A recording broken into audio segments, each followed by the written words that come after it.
অবশ্য এই আসামি গ্রেপ্তার করতে গিয়ে তাদেরকে 2 রাউন্ড গুলিও করতে হয়েছে, আসামি আহত হয়েছে। অপারেশনের ক্ষেত্রে সেটা তাদেরকে করতে হয়েছে আত্মরক্ষার্থে। হয়েছিল সিটি কর্পোরেশনের অধীনে। দেখা গেছে এখানে খাট পালং সোফা পর্যন্ত নালার মধ্যে আছে, পড়ে আছে। যে ট্রাফিক পুলিশের একজন সদস্য তার নিজের তাগিদে যেই নালা এবং নালাতে পানি সরে যাওয়ার জন্য যে ছিদ্রগুলো থাকে রাস্তায়, সেই ছিদ্রগুলো প্লাস্টিক বর্জ্য দিয়ে বন্ধ হয়ে যাচ্ছিল, নিজস্ব উদ্যোগে পানির মধ্যে নেমে সেই বর্জ্যগুলো পরিষ্কার করছে।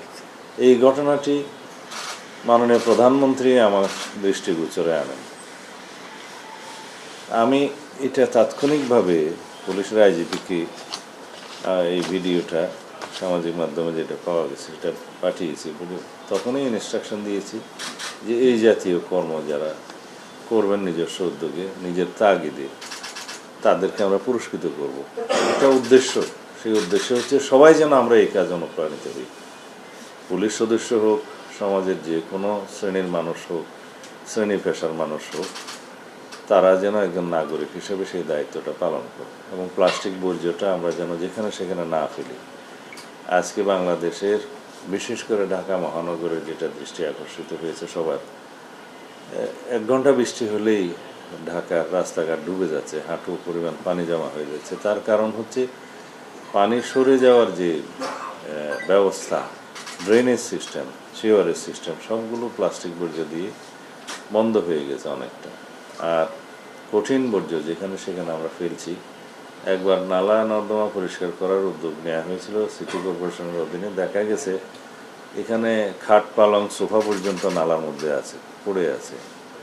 কঠিন বর্জ্যগুলো এখানে আর পানি অপসারণ হতে দিচ্ছে না, আর সিল ট্রিট হয়ে যাচ্ছে। আর প্লাস্টিক আবর্জনা কথা তো বলাই বাহুল্য, সেটা সর্বত্র পাওয়া যাচ্ছে।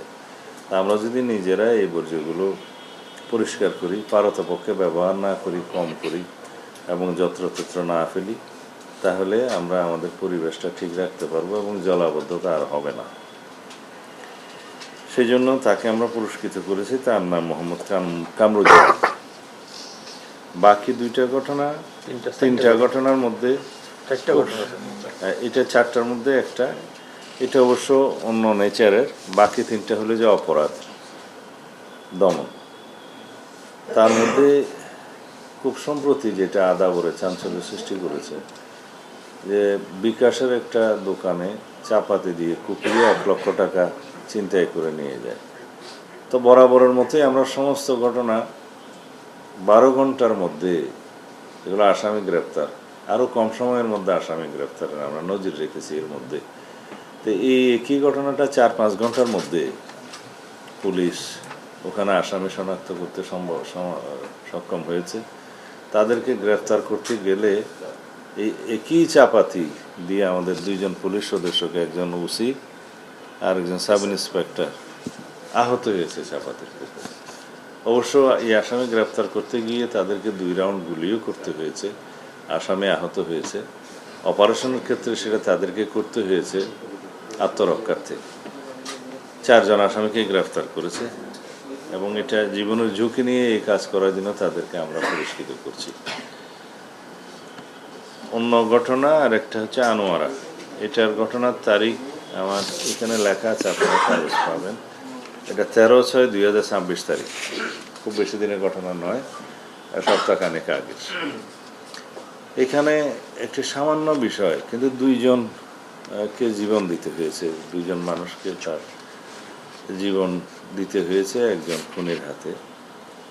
তার ওই যারা ভিকটিম তাদের কাছে ঋণ নিয়েছিল, তাদের একটা স্ট্যাম্প তার কাছে জমা ছিল। সেই স্ট্যাম্পটা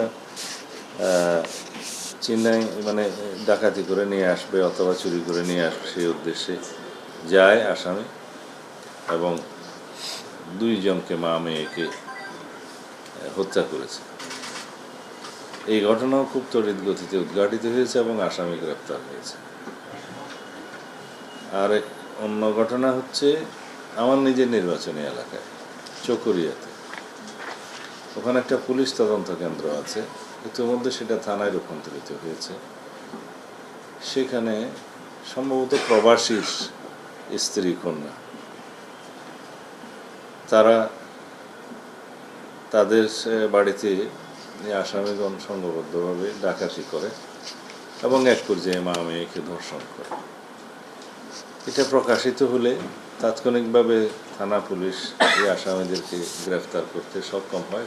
কয়েকদিন সময় লেগেছিল মনে হয় এখানে। তারা কেউ কি 164 করেছে?